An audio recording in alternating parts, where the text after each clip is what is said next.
Bismillahirrahmanirrahim. Assalamualaikum warahmatullahi wabarakatuh.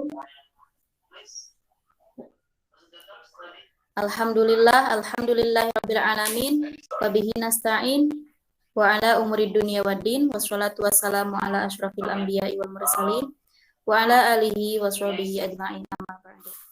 Pertama-tama dan yang paling utama, marilah kita panjatkan puji syukur kehadirat Allah yang Maha Ghafur. Alhamdulillah berkat rahmat dan hidayahnya kita bisa mengikuti perkuliahan pada siang ini.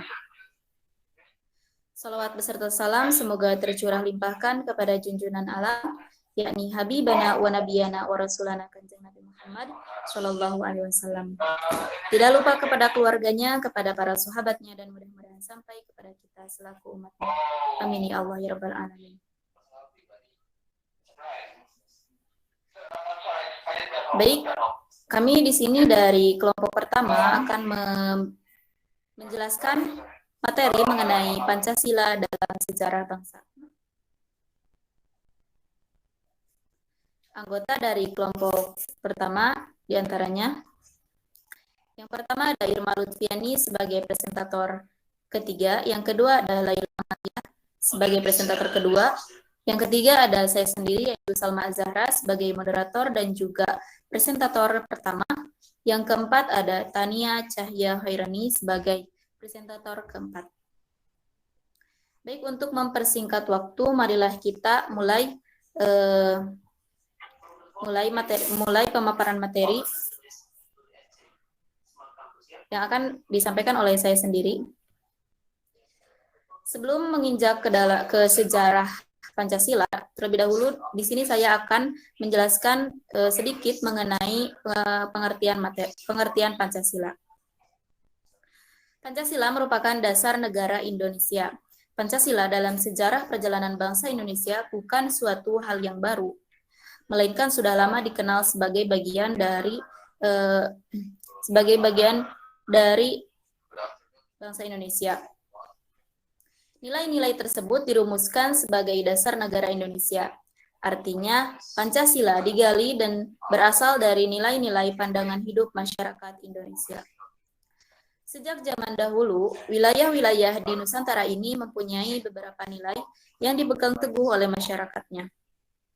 Nilai-nilai Pancasila berdasarkan teori kausalitas yang diperkenalkan oleh Noto Negoro, merupakan penyebab lahirnya negara. Munculnya permasalahan yang mendera Indonesia memperlihatkan telah tergerusnya nilai-nilai Pancasila dalam kehidupan bermasyarakat, berbangsa, dan bernegara. Kemudian, yang menjadi pertanyaannya, apakah mahasiswa penting mempelajari Pancasila? Jawabannya, ya, sangat penting. Karena agar mahasiswa tidak lupa dari akar budayanya sendiri dan tidak terjerumus ke dalam budaya-budaya barat yang dapat merusak. Masuk ke sejarah Pancasila, sejarah lahirnya Pancasila. Yang pertama, Pancasila pra-kemerdekaan. Pada tanggal 29 Mei 1945, Rajiman Weddiodiningrat selaku Ketua Badan dan Penyelidik Usaha Persiapan Kemerdekaan atau BPUPKI meminta kepada sidang untuk mengemukakan dasar negara Indonesia yang merdeka. Namun permintaan itu menimbulkan rangsangan anamnesis yang memutar kembali ingatan para pendiri bangsa ke belakang. Hal tersebut yang mendorong mereka untuk menggali kekayaan kerohanian, kepribadian, dan wawasan kebangsaan yang terpendam lumpur sejarah. Begitu lamanya penjajahan sehingga menyebabkan bangsa Indonesia hilang arah dalam menentukan dasar negaranya.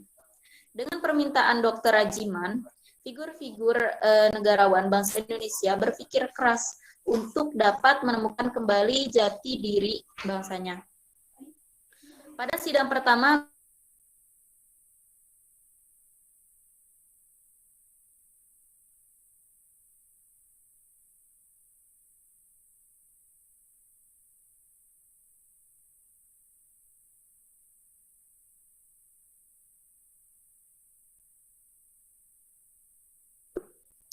Yang pertama, pada tanggal 29 Mei 1945, Mr. Muhammad Yamin mengusulkan calon rumusan dasar negara. Yang pertama ada peri kebangsaan, yang kedua ada peri kemanusiaan, yang ketiga ada peri ketuhanan, yang keempat peri kerakyatan, dan yang terakhir peri kesejahteraan rakyat. Kemudian selanjutnya yang kedua diusulkan oleh Dr. Supomo pada tanggal 30 Mei 1945 mengenai teori-teori negara. Yang pertama, teori negara perseorangan atau individualis. Yang kedua, paham negara kelas. Yang ketiga, paham negara integralistik. Yang selanjutnya yang ketiga yaitu kemudian diusulkan oleh Insinyur Soekarno pada tanggal 1 Juni 1945. Beliau mengusulkan 5 dasar negara. Yang pertama yaitu nasionalisme atau kebangsaan Indonesia, yang kedua internasionalisme atau peri kemanusiaan, yang ketiga mufakat atau demokrasi, yang keempat ada kesejahteraan sosial, dan yang kelima ada ketuhanan yang Maha Esa atau berkebudayaan. Mungkin hanya itu materi yang dapat saya sampaikan. Selanjutnya akan dilanjutkan oleh saudari Laila sebagai presentator kedua. Pada Laila, saya persilahkan. Baik, terima kasih kepada moderator yang telah mengizinkan saya untuk melanjutkan materi selanjutnya. Nah, yang akan dibahas oleh saya itu Pancasila pada era kemerdekaan. Pada tanggal 16 Agustus 1945 terjadi percekcokan di mana bom atom dijatuhkan di kota Hiroshima oleh Amerika Serikat atau sekutu yang mulai menurunkan moral semangat tentara Jepang. Nah, sehari kemudiannya BPUPKI berganti nama menjadi PPKI yang menegaskan keinginan dan tujuan untuk mencapai kemerdekaan Indonesia. Lalu bom atom kedua dijatuhkan di Nagasaki yang membuat Jepang menyerah kepada Amerika dan sekutunya. Di situ setelah terjadinya perundingan antara Insinyur Soekarno dengan tentara militer Jepang. Nah, peristiwa ini pun dimanfaatkan oleh Indonesia untuk memproklamasikan kemerdekaannya. Untuk merealisasikan tekad tersebut, maka pada tanggal 16 Agustus 1945, sehari sebelum kemerdekaan, terjadi perundingan antara golongan muda dan golongan tua. Tepatnya pada saat Soekarno pulang dari Jepang setelah perundingan dengan tentara di sana, lalu golongan muda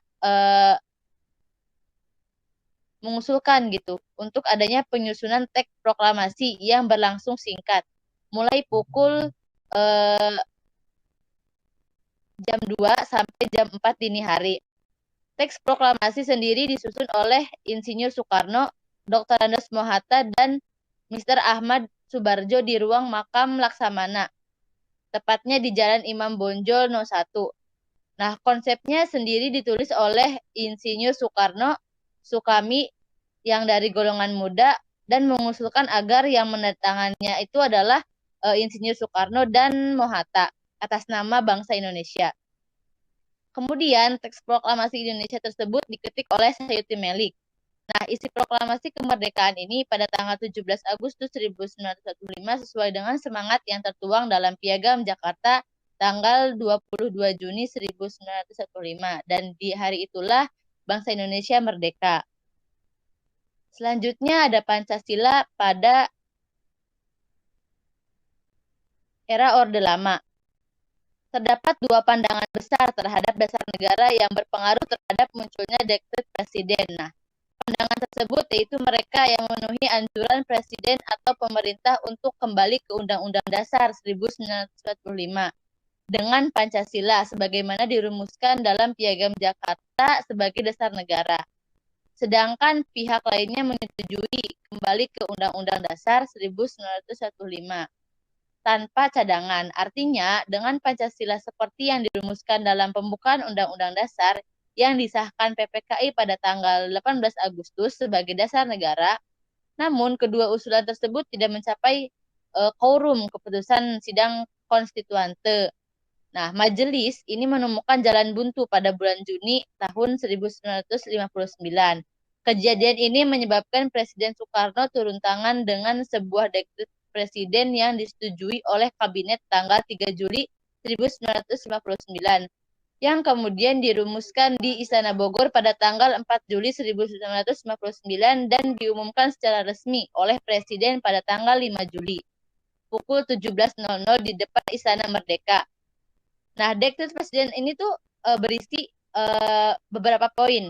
Yang pertama ada pembubaran konstituante, yang kedua ada Undang-Undang Dasar 1945 kembali berlaku. Nah, yang terakhir itu pembentukan Majelis Permusyawaratan Rakyat sementara. Nah, mungkin cukup sekian penjelasan dari saya. Sebelumnya saya mohon maaf tadi menjelaskannya tidak on cam karena ada kendala dan saya harus share screen. Terima kasih, kembali ke moderator. Baik, terima kasih Saudara Laila yang telah menyampaikan materinya. Kemudian materi yang ketiga yaitu Irma Lutfiani. Kepada Bu Irma dipersilakan.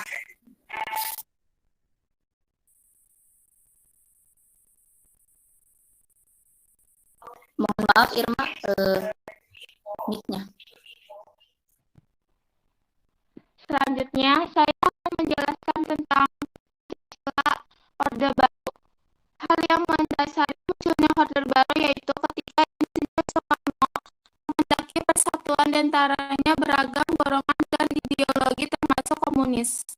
Di bawah satu payung besar bernama Pancasila, sementara golongan anti komunis mengkonsolidasi diri sebagai kekuatan berpaham Pancasila yang lebih murni dengan menyingkirkan paham komunisme yang tidak bertuhan dan ateisme.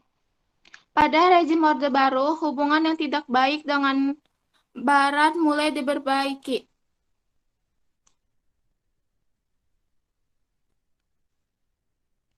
Penghayatan norma-norma dalam Pancasila. Pada peringatan hari lahir Pancasila 1 Juni 1967, Presiden Soeharto menyatakan, Pancasila makin banyak ujian zaman dan makin bulat tekad kita untuk mempertahankan Pancasila. Selain itu, Presiden Soeharto juga mengatakan Pancasila sama sekali bukan sekedar semboyan untuk dikumandangkan. Pancasila bukan sekedar falsafat negara yang sekadar dikeramatkan dalam naskah Undang-Undang Dasar 1945. Melainkan Pancasila harus diamalkan. Oleh karena itu, setiap poin-poin Pancasila mempunyai norma-norma yang terkandung dalam penghayatan pengamalan Pancasila.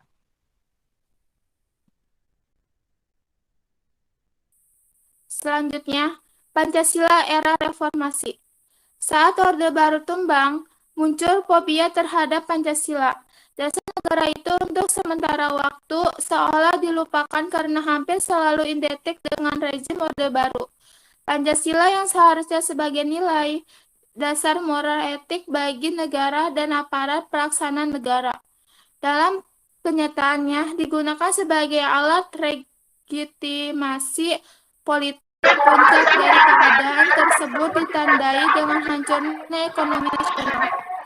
Maka timbullah berbagai gerakan masyarakat yang dipelopori oleh mahasiswa, cendekiawan dan masyarakat sebagai gerakan moral politik dan menuntut adanya reformasi di segala bidang politik, ekonomi, dan hukum.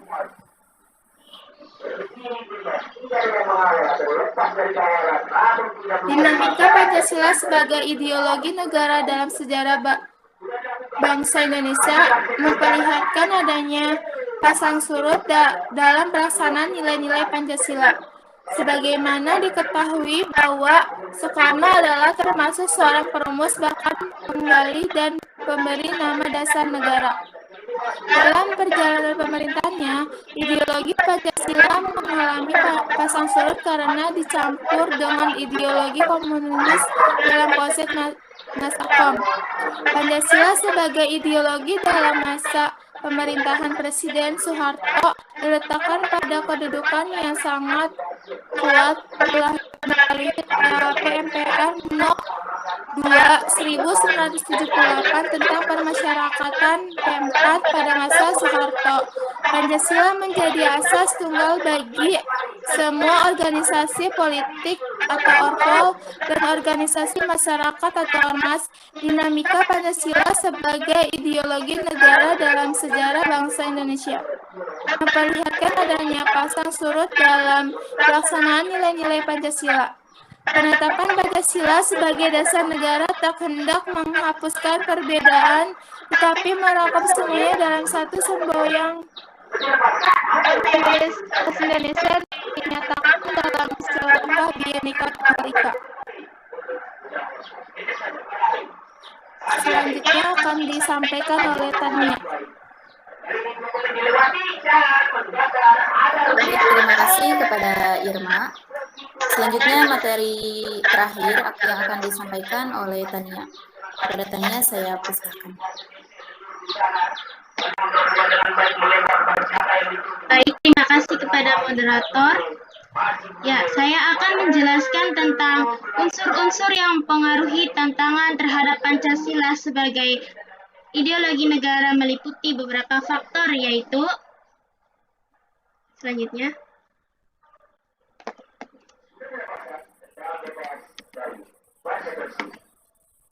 Sebentar. Yang pertama yaitu faktor eksternal. Adapun faktor eksternal meliputi hal-hal berikut ini. Yang pertama, pertarungan ideologi antar negara, superpower antara Amerika Serikat dan Uni Soviet pada tahun 1945 sampai 1990 yang berakhir dengan bubarnya negara Soviet sehingga Amerika menjadi satu-satunya negara superpower. Yang kedua yaitu menguatnya isu kebudayaan global yang ditandai dengan masuknya berbagai ideologi asing dalam kehidupan berbangsa dan bernegara karena keterbukaan informasi. Yang ketiga yaitu meningkatnya kebutuhan dunia sebagai akibat pertambahan penduduk dan kemajuan. Yang keempat, ideologi sehingga terjadi eksploitasi terhadap sumber daya alam secara masif. Dampak konkretnya adalah kerusakan lingkungan seperti banjir dan kebakaran hutan. Selanjutnya, ya faktor yang selanjutnya yaitu faktor internal. Faktor internal yaitu meliputi yang pertama, pergantian rezim yang berkuasa melahirkan kebijakan politik yang berorientasi pada kepentingan kelompok atau partai sehingga ideologi Pancasila sering terabaikan. Yang kedua yaitu penyalahgunaan kekuasaan korupsi yang mengakibatnya rendah kepercayaan masyarakat terhadap rezim yang berkuasa sehingga kepercayaan terhadap ideologi menurun drastis. Yang ketiga yaitu penyelenggaraan pendidikan Pancasila sebagai mata kuliah di perguruan tinggi yang ditegaskan dalam Surat Edaran Direktorat Jenderal Pendidikan Tinggi nomor 914 ET tahun 2011 tertanggal 30 Juni 2011 ditentukan bahwa perguruan tinggi harus menyelenggarakan pendidikan Pancasila minimal 2 SKS atau dilaksanakan bersama mata kuliah pendidikan kewarganegaraan dengan nama pendidikan Pancasila. Dan selanjutnya yang selanjutnya yaitu pasal kedua menyebutkan bahwa pendidikan tinggi berdasarkan Pancasila Undang-Undang Dasar Negara Republik Indonesia tahun 1945, Negara Kesatuan Republik Indonesia dan Bhinneka Tunggal Ika. Yang selanjutnya yaitu pasal 35 ayat 3 yang menegaskan bahwa ketentuan kurikulum pendidikan tinggi sebagaimana dimaksudkan pada ayat 1 wajib memuat mata kuliah agama Pancasila, kewarganegaraan, dan bahasa Indonesia. Yang selanjutnya yaitu dengan demikian, berdasarkan ketentuan dalam pasal 35 ayat 3 Undang-Undang Republik Indonesia nomor 12 tahun 2012 tentang pendidikan tinggi, yang dimaksud dengan mata kuliah pendidikan Pancasila adalah pendidikan untuk memberikan pemahaman dan penghayatan kepada mahasiswa mengenai ideologi bangsa Indonesia. Dengan landasan tersebut, Ditjen Dikti mengembangkan esensi materi pendidikan Pancasila yang meliputi pengantar perkuliahan pendidikan Pancasila, Pancasila dalam kajian sejarah bangsa Indonesia, Pancasila sebagai dasar negara, Pancasila sebagai ideologi negara, Pancasila sebagai sistem filsafat, Pancasila sebagai sistem etika, dan yang terakhir yaitu sebagai dasar nilai pengembangan ilmu. Tantangan yang dihadapi dalam proses pembelajaran pendidikan Pancasila adalah pada era revolusi. Saat ini pendidikan peserta didik yang sudah terlepas dari ponsel pintar. Saat ini mereka dengan mudah mendapatkan informasi dari luar melalui internet yang terkadang informasi tersebut tidak sesuai dengan nilai-nilai Pancasila. Hal tersebut dapat diatasi dengan cara memanfaatkan perkembangan informasi serta ilmu pengetahuan dengan teknologi. Sekian dari saya, kembali ke moderator. Terima kasih kepada yang telah memaparkan materinya. Selanjutnya yaitu kesimpulan dari materi di atas, yaitu bahwasanya penegakan Pancasila di negara Indonesia sangatlah tidak mudah dan tidak semulus yang dibayangkan gitu. Jadi banyaknya tantangan dan cobaan dilalui oleh Pancasila menjadikan PR kita sebagai mahasiswa dan juga masyarakat Indonesia agar dapat menjaga Pancasila dan selalu mengamalkan norma-norma yang terkandung di dalam Pancasila. Mungkin hanya itu yang dapat kelompok kami sampaikan, materi yang dapat kelompok kami sampaikan. Mohon maaf atas segala kesalahan. Allahumma muwaffiq ila aqwamit thoriq. Wassalamualaikum warahmatullahi taala wabarakatuh.